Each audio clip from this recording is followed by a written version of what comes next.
आज आपण मेथी कोथिंबीर ठेचा बनवूया। त्यासाठी बघा लोखंडी तवा गरम करत ठेवलेला आहे आणि गॅस आहे मीडियम। त्याच्यामध्ये पोपटी कलरच्या मिरच्या घेतलेल्या आहेत, त्याच्यामध्ये ह्या 5 तिखटवाल्या घेतलेल्या आहेत।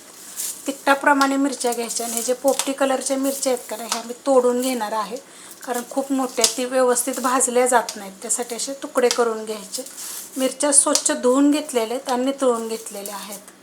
आता ह्यांना काय करणार आहे, मी चांगल्या भाजून घेणार आहे डाग पडस्तवर। मिरचीला बघा असे डाग पडले पाहिजेत, अशी मिरची भाजून घ्यायची, असे हलवत राहायची सारखे, म्हणजे छान अशी भाजली जाते। त्याच्यामध्ये एक गड्डी लसूण घेतलेला आहे, त्याला पण आपल्याला डाग पडायला पाहिजे असं भाजून घ्यायचं। लसूण हिरवी मिरची मस्त अशी भाजली गेलेली आहे। ह्याच्यामध्ये आता हे 1 चमचा छोट्या आकाराचं जिरं टाकलेलं आहे। हे हलकंसं भाजायचं, लगेच भाजलं जातं, लगेच काढणार आहे मी। खलबत्त्यामध्ये हे सगळं मी काढून घेणार आहे आणि कुटून घेणार आहे। अशा पद्धतीत कुटून घ्यायचं। त्याच तव्यामध्ये मी थोडंसं तेल काढणार आहे, 1-2 चमचे काढायचं, ज्या चमच्याने मी तुम्हाला मिरची टेचलेली दाखवली होती। तेल गरम झालेलं आहे, त्याच्यामध्ये एकदम कच्चं जिरं थोडंसं टाकलेलं आहे। ही मिरची, लसूण आणि जिरं कुटलेलं आहे, हे सगळं पहिलं मी काढून घेते। काढून घेतलेलं आहे। गॅस केला होता मी पहिलाच बारीक, कुटस्तवर हलकंसं पहिलं परतून घेऊया। हलकंसं परतून घेतलेलं आहे, जास्त आपल्याला परतायची गरज नाही, कारण हे सगळं आपण भाजून घेतलं होतं। ह्याच्यामध्ये छोट्या आकाराची जुडी घेतली होती, ती मी कापून घेतलेली आहे, नीट करून कापून घेतलेली आहे।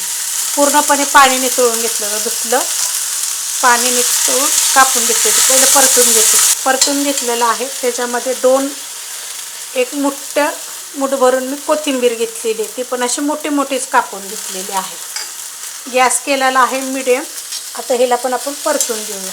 परतून घेतलेलं आहे, त्याच्यामध्ये चवीनुसार मीठ टाकायचं, थोडंसं मिठाचं प्रमाण ह्याला जास्तच टाकायचं आहे आपल्याला। मिक्स करायचं चांगलं, थोडंसं ठसकतं हे बरं का, कारण त्याच्यामध्ये मिरच्या थोड्या जास्त आहेत। ठेचा म्हटलं की ह्याला मिरची जास्त लागते। पावसाळ्याच्या दिवसात काय होतं, काय तर असं खायचं चटपटीत वाटतं, तर अशा पद्धतीत करायचं। आता ह्याच्यात टाकायचं आपल्याला शेंगदाण्याचं कूट, मोठं मोठं कुटून घेतलेलं आहे, अर्धी वाटी, कमी जास्त करू शकता। आता हे चांगलं परतून घ्यायचं, मस्त बघा परतून घेतलेलं आहे, खूप छान लागतं आणि चविष्ट लागतात। ह्याला थोडंसं तुम्ही ह्याच्यामध्ये लिंबाचा रस पिळला तरी पण चालू शकतं, खाली घेऊन जरी पिळला तरी चालेल आणि वरती जरी पिळला तरी चालेल। खूप जणांच्या अशा कमेंट असतात, लोखंडी तव्यामध्ये लिंबाचा रस, गॅसवर जर तवा चालू गॅस आहे तुम्ही पिळला तर चालतो, काढून घ्यायचं, काढून घेतलं पिळला तरी चालेल। एकदा अशा पद्धतीत तुम्ही ठेचा करून बघा, खूप चविष्ट लागतो। रेसिपी आवडली तर लाईक करा, सबस्क्राईब करा, कमेंट करा आणि शेअर बी करा।